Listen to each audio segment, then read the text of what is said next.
한 주간 평안하셨습니까? 소요리문답 강좌 시작하도록 하겠습니다. 오늘은 지난 시간에 이어서 기도라는 주제를 총정리하도록 하겠습니다. 지난주에는 기도란 무엇인가, 기도의 정의 살펴보았고요. 기도해야 하는 이유, 그리고 기도의 자세에 대해서 함께 살펴보았습니다.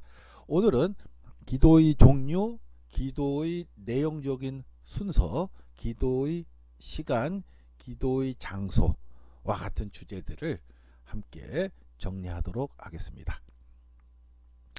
먼저 기도의 종류를 잘 드러낸 성경 구절이 있습니다. 디모데전서 2장 1절입니다. 그러므로 나는 무엇보다도 먼저 모든 사람을 위해서 하나님께 간구와 기도와 중보기도와 감사기도를 드리라고 그대에게 권합니다. 사도 바울이 자신의 아들과도 같은 디모데에게 보낸 편지이죠. 그 디모데 전서에서 그 기도에 대한 내용을 언급하면서 디모데에게 권합니다. 그대에게 권합니다. 라는 형식으로 기도에 대해서 이렇게 언급을 하였습니다. 네 가지 내용이 등장을 합니다. 이 내용을 기준으로 해서 우리가 기도의 종류를 정리하도록 하겠습니다. 간구, 기도, 중보기도, 감사기도, 이 네 가지를 언급을 하였습니다. 세번역 성경 원문을 가지고 온 것입니다. 세번역 성경 본문을 가지고 온 것입니다. 세번역 성경 본문에 따르면 간구, 기도, 중보기도, 감사기도로 번역한 그런 세번역 본문입니다. 그런데 세번역 성경 또 개역개정 마찬가지지만 번역 성경입니다. 영어 성경, 독일어 성경 다 번역 성경이죠. 신약 성경은 헬라어로 기록이 되었으니까요. 헬라어 원문을 보도록 하겠습니다. 헬라어 원문은 위에 제가 표기를 하였습니다. 파라칼로 운 프로톤 판톤 포이에스타이 데세이스 프로시카스 엔티옥세이스 유카리스티아스 휘페르 판톤 안트로폰 이렇게 됩니다. 파라칼로 권합니다. 운 그러니까 프로톤 우선, 판톤 모든 것으로부터 우선적으로 권합니다. 포이에스타이 하기를 권합니다. 몸을 하다, 포이에오 동사지요. 그 다음에 이제 네 가지가 나온대요. 데에세이스. 데세이스라는 단어는 밑에 표기하였습니다. 데시스가 원형입니다. 그 다음 프로시우카스는 프로시우케라는 단어이고요. 엔티옥세이스는 엔티옥시스가 원형이고요. 유카리스티아스는 유카리스티아가 원형입니다. 그러니까 간구, 기도, 중보기도, 감사기도로 번역한 네 단어가 헬라어 원문을 보니까 명사형으로 네 개가 쭉 나열이 됐어요. 나열이 됐고 여기 이제 부정사 형태인데 포이에스타이 부정사가 이 단어 네 개를 이제 받고 있습니다. 포이에스타이 하도록 하는 것을 권합니다. 이제 네 가지 기도의 종류가 언급이 되고 있고요. 휘페르 판톤 안트로폰 모든 사람들을 위하여 이런 이제 문구가 있습니다. 그러니까 우리가 성경 원문을 보면은 데시스 프로시우케 엔티옥시스 유카리스티아 이 네 단어가 쭉 나열이 됐다라고 볼 수가 있습니다. 이제 각기 다른 개념이 있기 때문에 네 가지 단어가 차례대로 나열이 됐다라고 할 수가 있는 것이죠. 하나하나 살펴보도록 하겠습니다. 먼저 간구, 우리말로 간구라고 번역했는데요. 데시스 요 밑에 하얀색 그 바탕에 이 그 헬라 원어가 되겠습니다. 간구는 간절히 구하는 기도라고 할 수가 있습니다. 간절히 구하는 기도겠지요. 간구는 데시스, 헬라 원어입니다. 영어는 request로 번역을 일반적으로 했습니다. 그 다음에 두 번째 단어인 프로스유케, 기도라고 번역했는데요. 일반적인 기도입니다. 프로스유케는 우리 성경에서 굉장히 많이 나오는 단어입니다. 기도로 번역된 우리가 알고 있는 일반적인 그 단어 기도입니다. 영어는 prayer입니다. 일반적으로 prayer라고 하죠. 그 다음에 세 번째 단어 엔툭시스. 엔툭시스는 중보기도로 번역을 했습니다. 중보기도입니다. 다른 사람을 위해서 드리는 기도를 우리가 중보기도라고 하지요. 중보기도 이제 엔툭시스는 영어로 intercession이라고 합니다. intercession 이제 가운데 가운데 서 있다 라는 뜻인데, 이 영어 intercession에서 좀 영향을 받아 가지고 가운데 있기 때문에 이제 중자 가운데 중자 써서 중보기도 이런 이제 우리말 번역문이 나오게 됐는데요. 가운데 서서 하나님과 어떤 사람 가운데 서서 다른 사람을 위해서 드리는 기도라고 할 수가 있습니다. 엔툭시스라는 헬라어 단어입니다. 그 다음에 네 번째 유카리스티아는 감사기도로 번역했는데 그야말로 감사 드리는 기도입니다. 영어에서도 thanksgiving으로 번역을 합니다. 감사드리는 기도입니다. 유카리스티아. 참고적으로 유카리스티아에서 유카리스티 그렇죠. 성찬을 영어로 이제 유카리스티라고 하는데요. 이 단어가 파생되기도 했습니다. 유카리스티아에서 파생된 단어입니다. 정리해 보겠습니다. 디모데전서 2장 1절에서 바울이 디모데에게 네 가지를 권했습니다. 간구, 기도, 중보기도, 감사기도. 헬라 원어로는 데시스, 프로시우케, 엔툭시스, 유카리스티아. 이 네 가지를 이렇게 순차적으로 쭉 하기를 권했습니다. 한 가지만 더 참고적으로 언급한다면요, 데시스, 프로시우케, 엔투시스, 유카리스티아. 헬라어를 공부한 사람이라면은 알아차릴 수가 있는데요. 그것은 뭐냐면은 디모데전서 2장 1절에 나와 있는 형태가 복수로 다 나와 있습니다. 헬라어는 단수와 복수 구분이 확실합니다. 형태가 다르거든요. 근데 데세이스, 프로시우카스, 엔투세이스, 유카리스티아스, 복수 사격 형태로 나와 있습니다. 그러니까 원문을 직역을 한다면은 간구들, 기도들, 중보기도들, 감사기도들을 하기를 권한다, 바라노라. 이제 그렇게 번역을 하면 이제 직역이 되겠죠. 그러니까 한번 딱 간구하고 한번 딱 기도하고 하는 것이 아니라 복수 형태로 원문에 나와 있다. 간구들, 기도들, 중보기도들, 감사기도들. 원문에 따르면 그렇습니다. 네, 그러면 그 중에 일반적인 기도 프로스케, 일반적인 기도 프레이어는 우리가 너무 잘 알고 있고 하기 때문에 그것을 제외한 나머지 세 가지를 조금 더 살펴보도록 하겠습니다. 먼저 간구, request로 영어로 이제 번역한 간구 살펴보겠습니다. 누가복음 1장 13절, 천사가 그에게 말하였다. 사가랴야, 두려워하지 말아라. 내 간구를 주님께서 들어주셨다. 내 아내 엘리사벳이 너에게 아들을 낳아 줄 것이니 그 이름을 요한이라고 하여라. 사가랴가 간구를 했습니다. 그 간구를 들어주셔서 하나님께서 엘리사벳 그 아내가 아들을 낳게 됐는데 바로 세례 요한인 것이죠. 이렇게 간구하는 기도가 성경에서 등장을 합니다. 또 에베소서 6장 18절입니다. 온갖 기도와 간구로 언제나 성령 안에서 기도하십시오. 이것을 위하여 늘 깨어서 끝까지 참으면서 모든 성도를 위하여 간구하십시오. 에베소서 6장 18절은 이제 간구를 강조하는 그러한 내용이 되겠습니다. 중보기도 intercession으로 번역한 중보기도입니다. 민수기 21장 7절입니다. 백성이 모세에게 와서 간구하였다.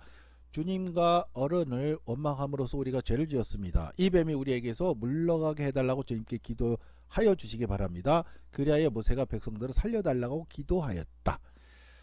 그렇습니다. 모세가 중보기도를 한 거죠. 모세가 위기에 처해 가지고 본인이 하나님께 살려달라고 한 상황이 아니고 범죄한 백성들 그 이제 뱀에게 물리게 되는 그러한 이제 위기의 상황에서 살려달라고 이제 중보기도 해달라고 요구하였고 모세가 중보기도 하였죠. 그러니까 모세가 물론 자기가 이끄는 백성이긴 하지만 다른 사람을 위해서 기도했다 하는 그런 상황인 것이죠. 또한 사도행전 12장 5절입니다. 이렇게 되어서 베드로가 감옥에 갇히고 교회는 그를 위하여 하나님께 간절히 기도하였다. 여기서 기도의 주체는 교회입니다. 베드로가 감옥에 갇히게 되었거든요. 베드로가 기도하는 것이 아니라 교회가 기도하는 겁니다. 베드로도 기도했겠죠. 근데 그 기도 말고 교회가 한 기도입니다. 그런데 그 교회의 기도의 목적이 무엇입니까? 그를 위하여, 그러니까 베드로를 위하여 기도한 겁니다. 어떤 사람은 이렇게 생각할 수가 있습니다. 중보 기도가 가능하냐? 본인이 기도를 해야지 다른 사람이 기도하는 것이 가능하냐? 가능합니다. 성경에 나와 있으니까요. 베드로를 위해서 교회가 기도를 했습니다. 중보 기도라고 할 수밖에 없죠. 교회가 자신을 위해서 기도한 것이 아니라 베드로를 위해서 기도했다라고 나와 있지 않습니까? 물론 베드로를 위해서 기도한 것은 교회가 이제 교회를 위해서 기도했다라고 폭넓게 볼 수는 있습니다만은 아무튼 엄밀하게 보면 교회는 그를 위하여, 베드로를 위하여 기도하였다. 다른 사람을 위해서 기도했다라고 할 수가 있기 때문에 중보 기도의 사례는 우리 성경에서 여러 차례 볼 수가 있습니다. 감사기도, thanksgiving으로 유카리스티아, thanksgiving으로 번역한 단어입니다. 요한복음 6장 11절입니다. 예수께서 빵을 들어서 감사를 드리신 다음에 앉은 사람들에게 나누어 주시고 물고기도 그와 같이 해서 그들이 원하는 대로 주셨다. 여기서 감사를 드리신 다음에 감사를 드리다 라고 번역한 단어가 바로 유카리스티아입니다. 이 여기서 동사 유카리스테오로 사용이 되었는데요. 여기에서 유카리스티, 성찬식의 영어가 유카리스티라고 하거든요. 성찬식의 단어의 유카리스티가 바로 이 구절에서 유래한 것입니다. 그래서 빵을 들어서 감사를 드리셨다. 감사를 드리셨다. 유카리스티아 혹은 동사 유카리스테오 단어입니다. 영어도 이제 감사를 드렸다의 의미이기 때문에 영어도 thanksgiving으로 번역을 해서 사용을 하고 있습니다. 지금까지 디모데전서 2장 1절을 기준으로 기도의 일반적인 분류를 살펴보았습니다.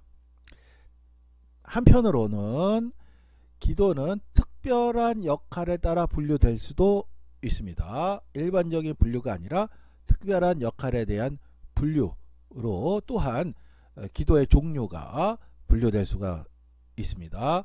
특별한 역할에 따른 분류에 의한 기도는 다음과 같은 기도들이 있습니다. 임례기도, 사죄의 기도, 헌금기도, 대표기도, 축복기도 등이 그것입니다.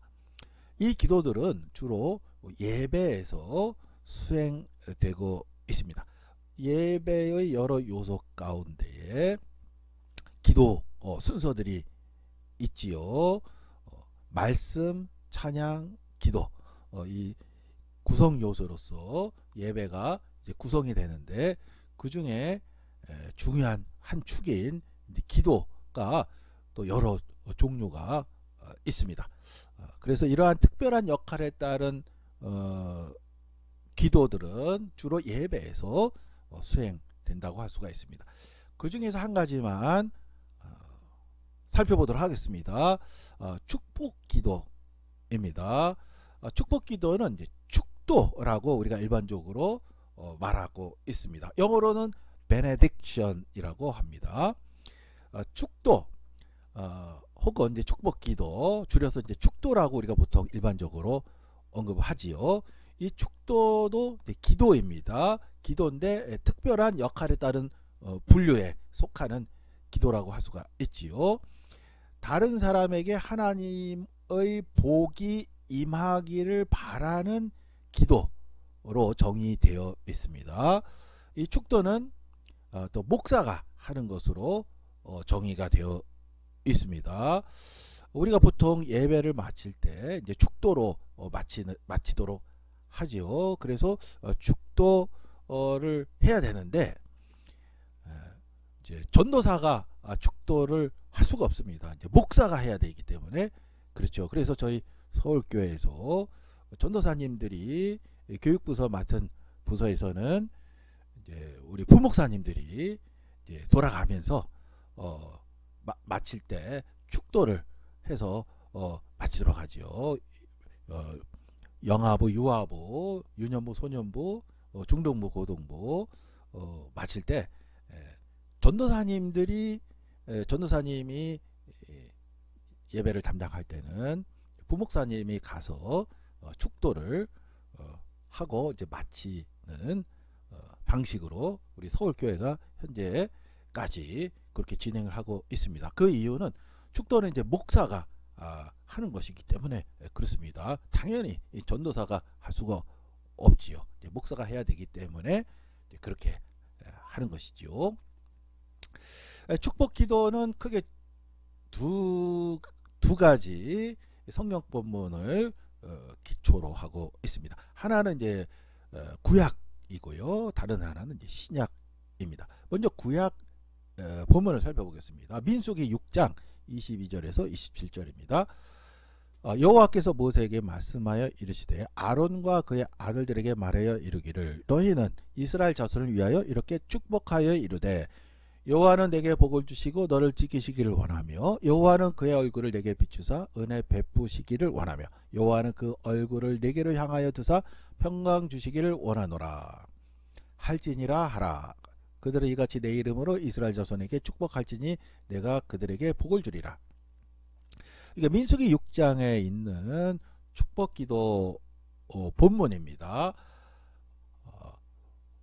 한 가지 특이한 것은 서양에서는 이 구약 성경 민수기 6장으로 축도하는 경우가 많더라고요. 구약 본문을 더 많이 하는 것 같습니다.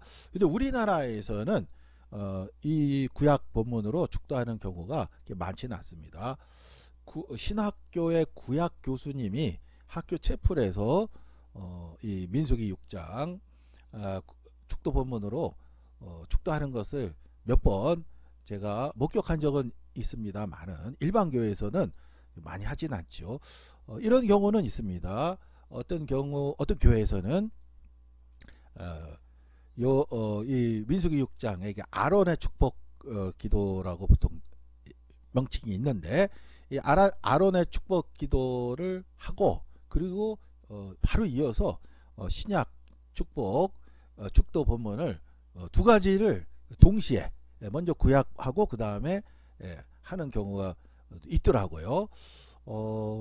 그런 경우에 제가 그런 교회 추석을 한 4년 정도 한 적이 있었는데요. 좋았습니다. 저는 아무튼 그것도 좋은 방법이라고 좀 생각이 듭니다. 여호와는 내게 복을 주시고 너를 지키시기를 원하며 여호와는 그의 얼굴을 내게 비추사 은혜 베푸시기를 원하며 여호와는 그 얼굴을 내게 향하여 드사 평강 주시기를 원하노라.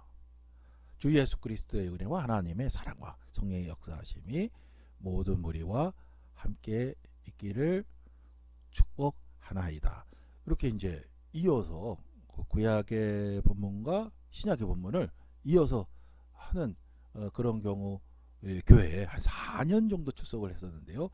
저는 좋다고 생각이 들었습니다.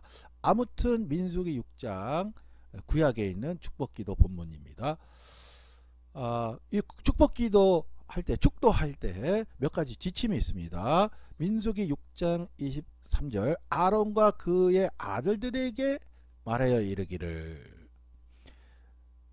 여기서 이제 제가 초록색으로 표시했는데, 아론과 그의 아들들은 누굽니까? 제사장입니다. 아론, 그리고 그 아들들이 제사장직을 이어갔지 않습니까? 아론 가문이요.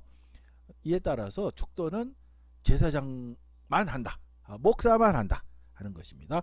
레위기 9장 22절. 그런 다음에 아론은 백성 보면서 양팔을 들어, 축도할 때 이렇게 양팔을 들죠. 양팔을 들어서 그들에게 복을 빌어주었다. 축도할 때 이렇게 양팔을 들게 되어 있습니다. 양팔을 들어라고 레위기 9장 22절에 나와 있기 때문에 그것에 근거한 것이죠. 한 손만 들고 한다든지 그런 경우는 거의 없습니다만은, 예를 들어 한 손만 든다든지 손을 안 든다든지 하는 경우는 혹시 없지만, 그런 경우가 있을 경우에는 성경의 근거 본문을 그 목사님이 잘 모르고 있어서 그런 이제 실수를 한 것으로 판단을 해야 되겠습니다. 아무튼 양팔을 들어라고 분명히 나와 있습니다. 레위기 9장 22절. 그 다음에 역대하 30장 27절. 레위 제사장들이 일어나 백성을 축복하니. 일어나서 축도를 합니다. 이제 보통 다 일어나서 하죠. 앉아서 하는 경우는 없죠. 우리가 이제 수련회 가서 또 예배 드릴 때도 있는데, 앉아서 예배 드리더라도 축도할 때는 목사님이 일어나서 축도를 하지요. 그 이유는 역대하 30장 27절에 근거해서 그런 것이죠. 축복기도, 그러니까 축도는 이제 목사만 하는데, 그 축복기도, 축도를 집례하는 목사는 자신이 개인으로부터 출발하는 것이 아니라 이미 이렇게 교회 예식으로 정해진 내용이기 때문에, 축도를 집례하는 목사는 집례 그 의식에 맞도록 예의와 그 절차를 충분히 잘 갖춰서 정당한 방식으로 집례를 해야 할 것입니다. 축복 기도 본문 신약 본문입니다. 한국 교회에서는 거의 대부분 이 축도 기도 본문을 근거로 해서 하지요. 고린도 후서 13장 13절입니다. 주 예수 그리스도의 은혜와 하나님의 사랑과 성령의 교통하심이 너희 무리와 함께 있을지어다. 은혜, 카리스, 헬라어는 카리스인데요. 투 큐리오 예수 그리스도의 은혜와 카리, 그리고 사랑, 아가페, 아가페 투테우, 하나님의 사랑과 카이, 그리고 성령의 교통하심. 그래서 교통하심이라고 번역된 단어가 놀랍게도 헬라어로 코이노니아라는 단어입니다. 코이노니아, 하기오 푸뇨마토스, 코이노니아 입니다. 그 다음에 너희 무리와 함께 있을지어다, 이제 메타 판톤 휘몬, 너희 무리와 함께, 이제 헬라 어문은 그렇게 되어 있는데요. 그래서 코이노니아라는 단어의 번역에 우리나라가 상당히 한국교회 어려움을 겪었었습니다. 친교라고 하기에는 너무 경박스럽다. 코이노니아는 예전에는 이제 게임하고 같이 간식 먹고 이런 개념으로 많이 사용되었었기 때문에 이 코이노니아라는 단어를 번역하는 데 상당히 어려움을 겪고 있었습니다. 그런데 이 코이노니아, 하여튼간 우리 성경에서 교통하심으로 번역을 했는데요. 이 번역이 어렵다 보니까 과거에는 여러 단어로 코이노니아를 이제 우회해서 표현했기도 했죠. 하나님의 성령의 역사, 내주, 임재하심, 또 열매 맺으심, 이렇게 여러 가지 단어로 하기도 했는데요. 헬라어는 이제 한 단어입니다. 주 예수 그리스도, 카리스, 은혜, 하나님의 아가페, 사랑, 성령의 코이노니아, 이렇게 되어 있습니다. 자, 아무튼 순서도 예수, 하나님, 성령, 성자, 성부, 성령 이 순서대로 되어 있기 때문에 고린도서 13장 13절에서 축도할 때도 주 예수 그리스도를 먼저 언급하는 것이죠. 그 다음에 성부 하나님, 그 다음에 성령 하나님 언급을 하거든요. 이것은 자의적인 것이 아니라 고린도후서 13장 13절에서 그렇게 되어 있기 때문에 그렇습니다. 고린도후서 13장 13절 이 축도 본문으로 고린도후서가 마친다는 것도 사실은 감격적인 장면입니다. 고린도 전서, 고린도 후서가 어떻습니까? 그야말로 고린도 교회에서 엄청난 그 우당탕탕 정말 엄청난 문제가 있었지 않습니까? 고린도 교회, 고린도 전서, 고린도 후서에 적나라하게 나와 있는데요. 정말 바울의 어려움을 줬던 그 고린도 교회에 보낸 편지 고린도 전서 고린도 후서인데 그 파란만장한 고린도 교회의 모든 상황을 다 기술한 마지막 구절이 축도 본문입니다. 주 예수 그리스도의 은혜와 하나님의 사랑과 성령의 교통하심이 너희 무리와 함께 있을지어다 하고 마치고 있습니다.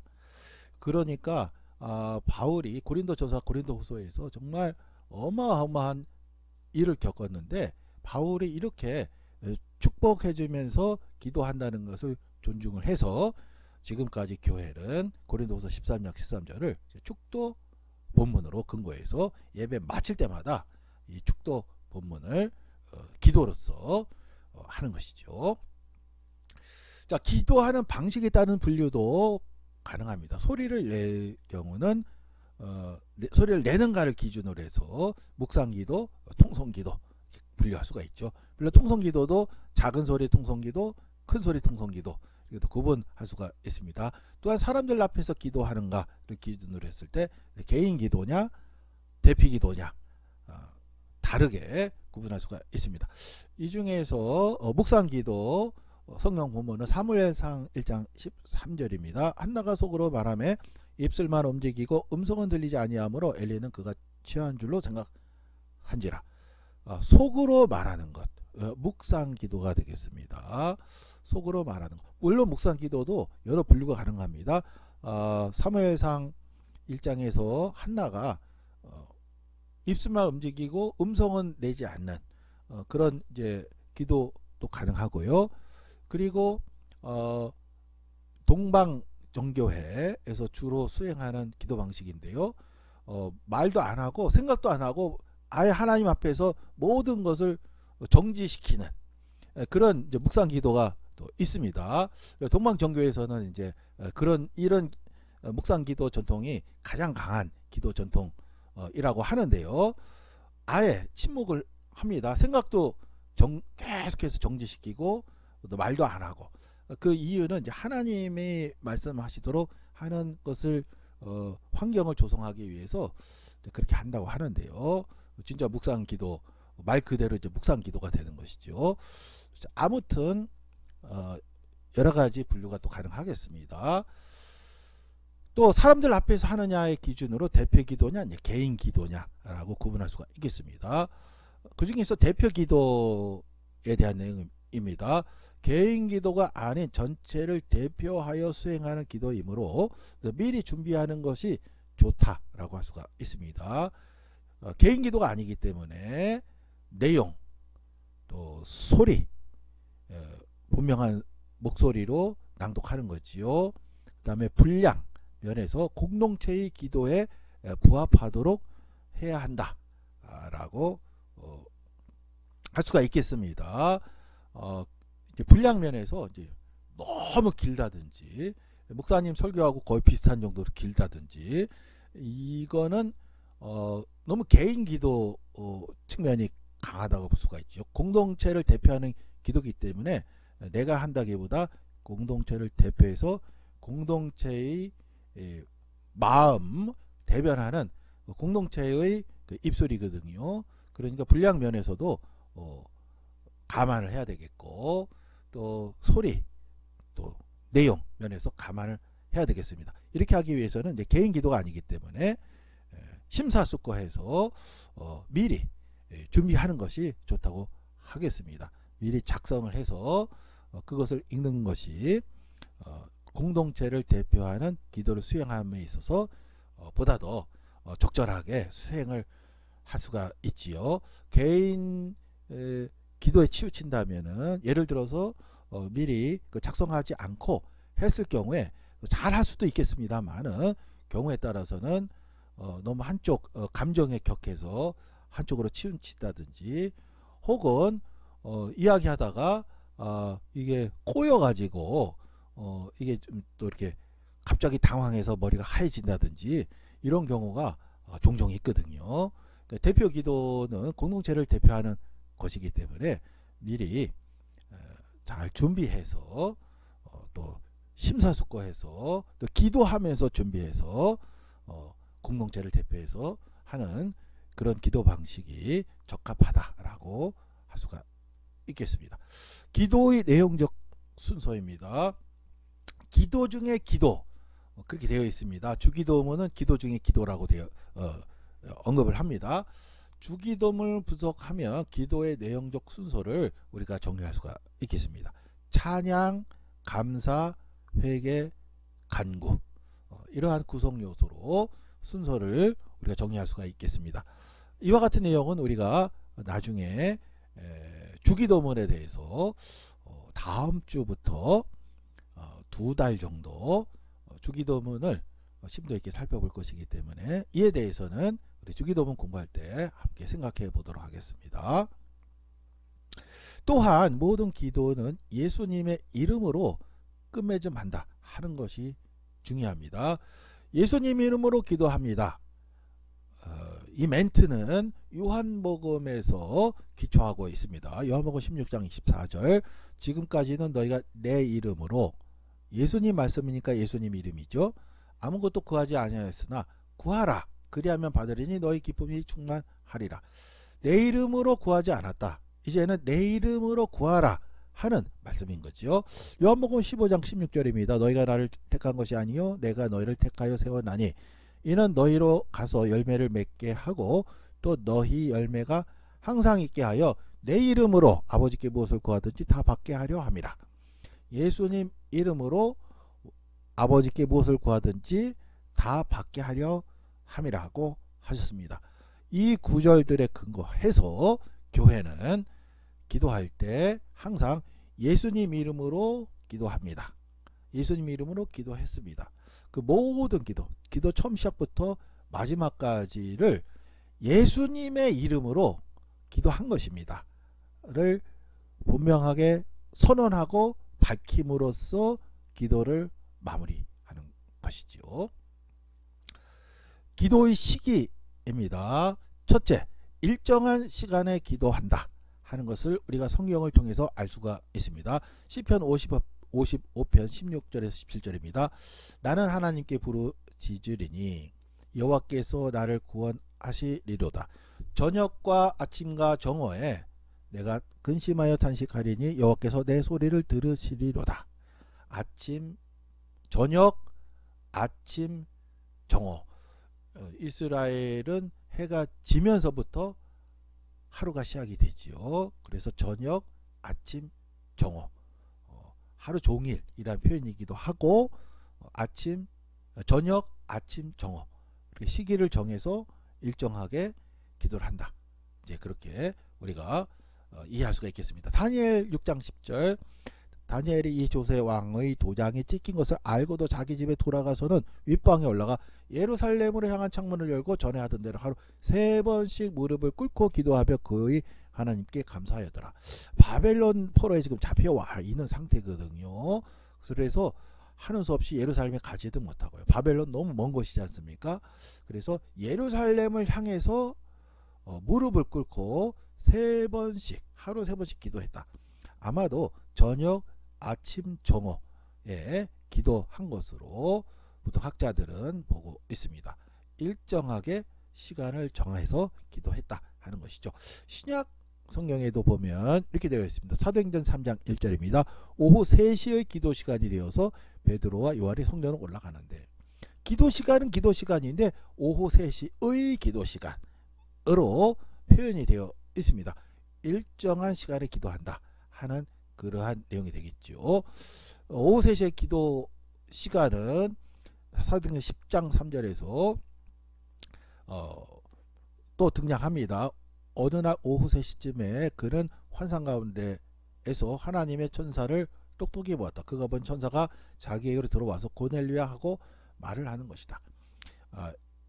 최초의 이방인 신자 고넬료가 성령을 받고 최초의 이방인 신자가 되는데요. 이 자음한 이 역사적 장면에서도 오후 3시 기도와 연관이 있다는 것을 알 수가 있습니다. 또한 시편 5편 3절입니다. 여호와여 아침에 주께서 나의 소리를 들으시리니 아침에 내가 주께 기도하고 바라리이다. 아침에 기도하는 그런 내용이 되겠습니다. 시편 88편 13절 여호와여 오직 내가 주께 부르짖어 싸우니 아침에 나의 기도가 주의 앞에 이르리이다. 아침에 기도를 합니다. 그 다음에 시편 57편 8절 너무나 잘 아는 구절이죠. 내 영광아 깰지어다 빛바야 수금아 깰지어다 내가 새벽을 깨우리로다. 새벽 기도의 근거 부문이 되는 것이죠. 예수님 새벽 기도 하셨습니다. 마가복음 1장 35절 새벽 아직도 밝기 전에 예수께서 일어나 나가 한적한 곳으로 가서 거기서 기도하시더니, 새벽 기도 처음 하신 분이 예수님이다 하는 걸 알 수가 있습니다. 그 다음 하루에 일정한 시간에 기도하는 것도 하나의 기도의 시기다라고 할 수가 있고요. 하루가 아니라 일을 기준으로 일을 처음 시작할 때, 또 일의 중간에, 또 일을 끝마침할 때 기도한다 이렇게 되어 있습니다. 예수님은 모든 일을 기도로 하셨습니다. 세례를 받으신 후에도 기도하셨습니다. 누가복음 3장 21절 백성이 모두 세례를 받았다. 예수께서도 세례를 받으시고 기도하시는데 세례 받으신 후에 기도하셨습니다. 누가복음 6장 12절 그 무렵에 예수께서 기도하려고 산으로 떠나가서 밤을 새우면서 하나님께 기도하셨다. 여기서 기도는 제자들을 선택하신 후에 하신 기도입니다. 또한 마가복음 6장 46절 그들과 헤어지신 뒤에 예수께서는 기도하시려고 산에 올라가셨다. 기적을 행하신 다음에 하신 기도입니다. 또한 십자가를 앞에 두고도 예수님은 기도를 하셨습니다. 마태복음 26장 39절에서 46절입니다. 예수께서는 조금 더 나아가서 얼굴을 땅에 대고 엎드려서 기도하셨다. 나의 아버지 하실 수만 있으시면 이 잔을 내게서 지나가게 해주십시오. 그러나 내 뜻대로 하지 마시고 아버지의 뜻대로 해주십시오. 그리고 제자들에게 와서 보시니 그들은 자고 있었다. 그래서 베드로에게 말씀하셨다. 이렇게 너희는 한 시간도 나와 함께 깨어 있을 수 없느냐. 시험에 빠지지 않도록 깨어서 기도하여라. 마음은 원하지만 육신이 약하구나. 예수께서 다시 두 번째로 가서 기도하셨다. 나의 아버지 내가 마시지 않고서는 이 잔이 내게서 지나갈 수 없는 것이면 아버지의 뜻대로 해주십시오. 예수께서 다시 와서 보시니 그들은 자고 있었다. 그들은 너무 졸려서 눈을 뜰 수 없었던 것이다. 예수께서는 그들을 그대로 두고 다시 가서 또 다시 같은 말씀으로 세 번째로 기도하셨다. 그리고 제자들에게 와서 그들에게 말씀하셨다. 이제 남은 시간은 자고 쉬어라. 보아라 때가 이르렀다. 인자가 죄인들의 손에 넘어간다. 일어나서 가자. 보아라 나를 넘겨줄 자가 가까이 왔다. 예수님이 세 번이나 기도하셨습니다. 겟세마네 동산에서 십자가를 앞두고 기도하셨습니다. 이 기도하신 직후에 체포되셨고 십자가에 처형당하셨죠. 빌립보서 4장 6절에서 바울은 다음과 같이 말씀합니다. 아무것도 염려하지 말고 다만 모든 일에 기도와 간구로 너희 구할 것을 감사함으로 하나님께 아뢰라. 기도를 할 때 어떤 일에 기도하는 것이냐? 모든 일에 기도와 간구로 하라. 하나님께 아뢰라고 하였습니다. 또한 데살로니가 전서 5장 16절에서 18절입니다. 항상 기뻐하라. 쉬지 말고 기도하라. 대상은 모든 일에 언제 쉬지 말고 기도하라 라고 바울은 말씀하였습니다. 골로새서 1장 9절에서도 다음같이 말씀했습니다. 이로써 우리도 듣던 날부터 너희를 위하여 기도하기를 그치지 아니하고 구하노니 너희로 하여금 모든 신령한 지혜와 총명에 하나님의 뜻을 아는 것으로 채우게 하시고, 기도하기를 그치지 아니하고 모든 일에 기도합니다. 항상 쉬지 말고 기도합니다. 그치지 아니하고 기도한다 하는 것이 바울의 말씀이다 라고 하겠습니다. 마지막으로 기도의 장소에 대해서 살펴보도록 하겠습니다. 이사야 56장 7절입니다. 내가 곧 그들을 나의 성산으로 인도하여 기도하는 내 집에서 그들을 기쁘게 할 것이며 그들의 번제와 희생을 나의 제단에서 기꺼이 받게 되리니 이는 내 집은 만민이 기도하는 집이라 일컬음이 될 것임이라. 성전은 만민이 기도하는 집이다 로 일컬음이 될 것이다. 하나님께서는 교회, 성전이죠. 교회가 만민이 기도하는 집으로 일컬음 받기를 원하신다 하는 것을 알 수가 있습니다. 교회는 모든 사람이 기도하는 집이다. 다시 말해서 교회는 기도하는 곳이다 하는 것을 알 수가 있습니다. 물론 성경에서 여러 곳에서 기도하는 장면이 나옵니다. 요나는 심지어 물고기 뱃속에서 그의 하나님 여호와께 기도하였습니다. 물고기 뱃속도 기도 장소로 나와 있고요. 사도행전 16장 24절 25절에 따르면 그가 이러한 명령을 받아 그들을 깊은 옥에 가두고 그 발을 착고에 든든히 채웠더니 한밤중에 바울과 실라가 기도하고 하나님을 찬송하며 죄수들이 듣더라.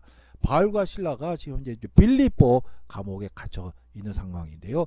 감옥에서도 기도합니다. 물고기 뱃속에서도 기도하고 감옥에서도 기도했다라고 나와 있습니다. 또한 마태복음 6장 6절에서는요. 너는 기도할 때에 내 골방에 들어가 문을 닫고 은밀한 중에 계신 내 아버지께 기도하라. 은밀한 중에 보시는 내 아버지께서 갚으시리라. 이렇게 은밀한 중에 계시는 아버지께 기도하기 위해서 골방에 들어가서 기도하라. 여기서 골방이라 함은 내가 기도하는 특별한 장소라고 할 수가 있죠. 정리한다면은 기도는 첫째, 교회는 만민이 기도하는 집입니다. 만민이 기도하는 집이라고 일컬음 받기를 하나님께서 원하신다 라고 분명히 밝혔습니다. 그래서 첫째, 기도는 기도의 장소, 첫째는 교회다 하는 것이고요. 그렇지만 기도는 어디에서나 할 수가 있습니다. 내가 일하는 일터, 직장, 학교, 가정 어디서나 가능합니다. 그리고 마지막 세 번째는 내가 기도하는 나만의 특별한 장소, 마태복음 6장 6절에 따르면 이제 골방이라고 표현하였는데 나만의 또 기도 드리는 특별한 장소가 있으면 또 유익하다라고 할 수가 있겠습니다. 네, 이렇게 해서 기도라는 주제를 두 주에 걸쳐서 성경을 기초로 해서 저희들이 정리를 하였습니다. 오늘 내용은 여기까지 진행하겠습니다. 수고 많으셨습니다.